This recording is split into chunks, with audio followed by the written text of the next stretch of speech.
Bonjour, je suis au cœur de la Provence verte, à 1 heure d'Aix-en-Provence, de Marseille et de Toulon.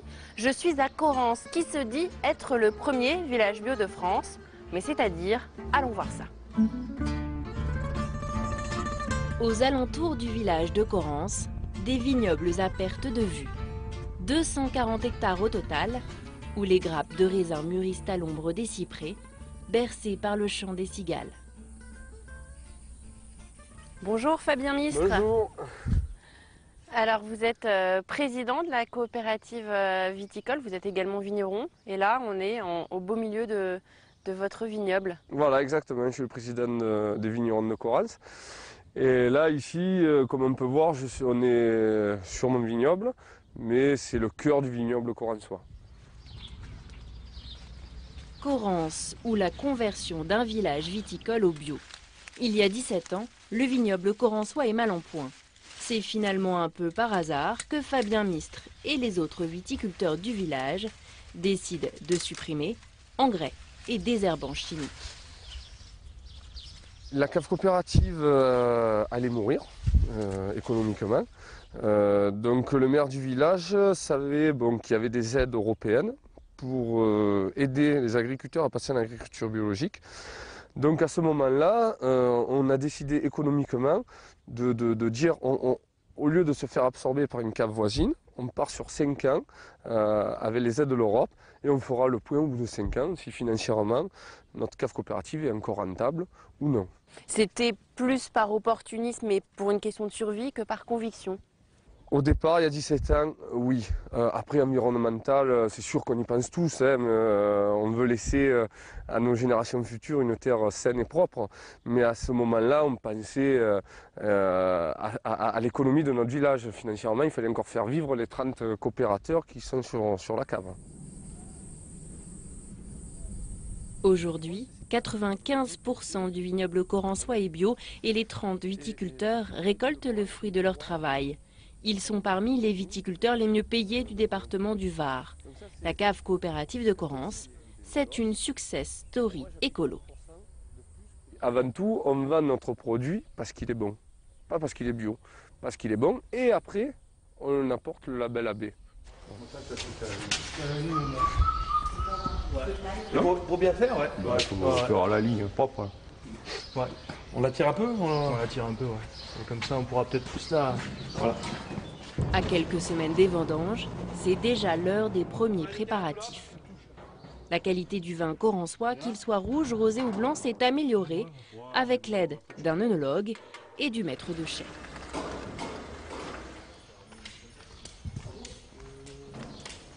Alors salut, voici Julien de Monchaux, notre maître de chai. Voilà, c'est celui qui s'occupe de tout ce qui est vinification, transformation du produit et commercialisation aussi avec la vente directe de nos magasins. Donc c'est avec vous que les viticulteurs travaillent la qualité du vin de Correns. Exactement. C'est à cette personne qu'on amène notre raisin et c'est lui qui transforme et qui nous fait le produit fini.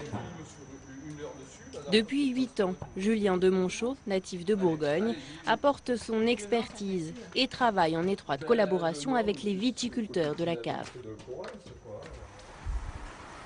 Donc là, on se trouve où, très exactement? Là, on se trouve dans la partie chez Abarrique, où on élève nos meilleures cuvées de rouge qui sont destinées donc essentiellement pour nos caveaux.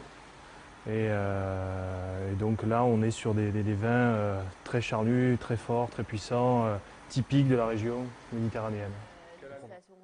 Grenache, Syrah, Cabernet Sauvignon, Merlot. Ce sont chaque année 7500 hectolitres de vin bio qui sont produits. Et désormais, le vin corrensois a acquis une renommée au niveau national. Plusieurs cuvées ont même été primées.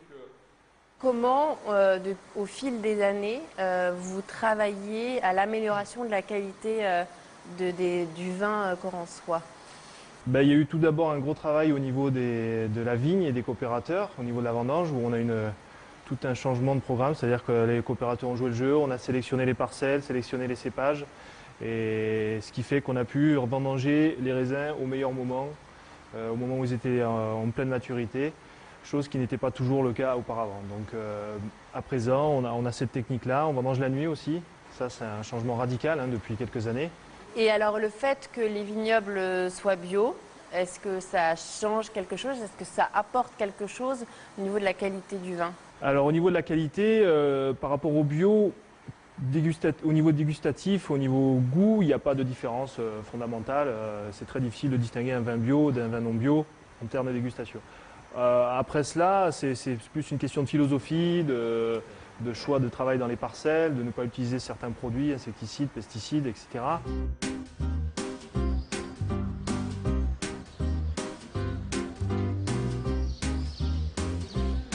À l'origine, c'est le maire qui milite pour une agriculture biologique afin de dynamiser son territoire. Corrence est alors un village en déclin, population vieillissante, désertification, peu d'emplois.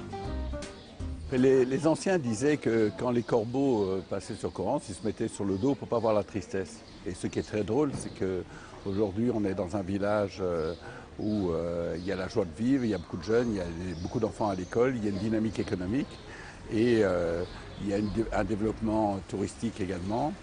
Bon, tout ça a changé la vision qu'on avait tous du village, mais globalement, les pierres sont restées à la même place, les choses sont restées à la même place. C'est plutôt une dynamique dans l'esprit qui fait que les gens voient ce qui se passe dans ce village de manière très positive.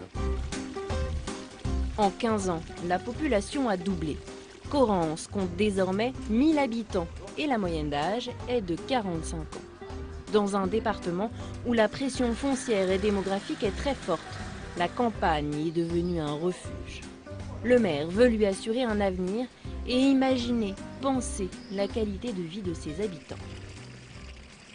Ici, à Corrence en particulier, on montre qu'on peut créer de la valeur ajoutée locale. Ça veut dire qu'on n'est pas obligatoirement un territoire dortoir où les gens vont créer de la valeur ajoutée ailleurs, mais on est un territoire où beaucoup de choses se passent sur ce territoire pour créer de la valeur ajoutée. Et je pense que l'agriculture biologique, avec tout ce qui tourne autour, crée de la valeur ajoutée localement. Et c'est pour ça que c'est un modèle global sur lequel il faut qu'on travaille et qui est probablement l'une des solutions, comme la recherche des économies d'énergie dans les habitations, etc., qui est probablement l'une des solutions pour créer de la valeur ajoutée dans les territoires ruraux. La vie de village passe par ses commerces. Un café, une épicerie, une auberge, une boulangerie, un tabac et depuis 2009, un coiffeur bio. Bonjour. Bonjour. Donc là, qu'est-ce que vous avez utilisé comme produit? Alors là, c'est un shampoing, donc un shampoing à base d'huile essentielle, parce que je travaille essentiellement avec les produits à base d'huile essentielle, des produits à base de végétaux et en général des produits certifiés bio. Les produits de coiffure sont quand même assez toxiques pour la santé, donc le fait de travailler qu'avec des produits naturels, on n'endommage pas la santé de la cliente aussi. Donc c'est aussi le respect de l'environnement. La démarche peut paraître anecdotique, mais au-delà des shampoings naturels, c'est aussi et surtout la présence d'un coiffeur dans ce village qui est révélateur. Il n'y en avait plus depuis 25 ans. Et c'est bien là l'illustration de la dynamique enclenchée. La collectivité veut avant tout valoriser son territoire. Ainsi, pour éviter la monoculture de la vigne, la mairie aide des maraîchers ou éleveurs à s'installer.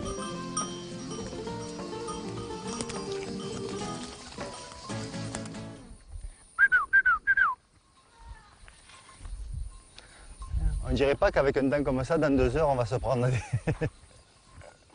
des albarbes. Allez, filles. Philippe Cambon est chevrier. Il est installé sur les hauteurs de Corrence depuis 2007.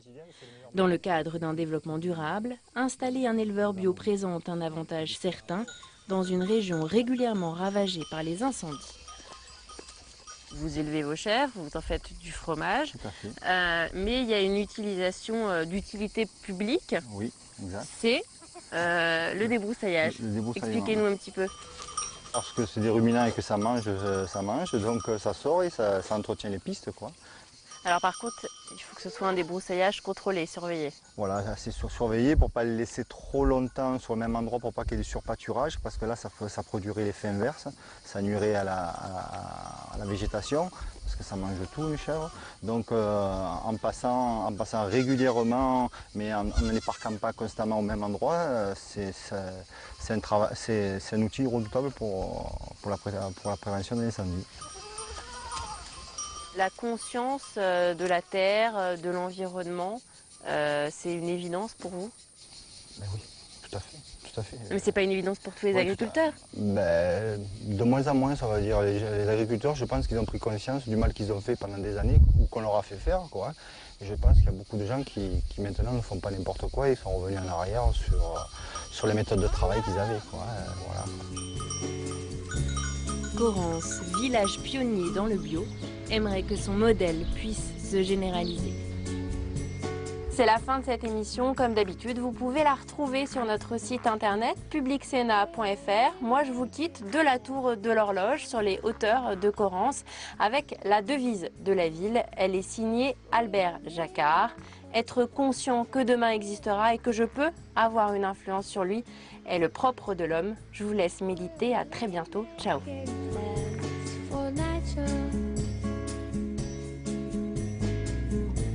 Nigel just needs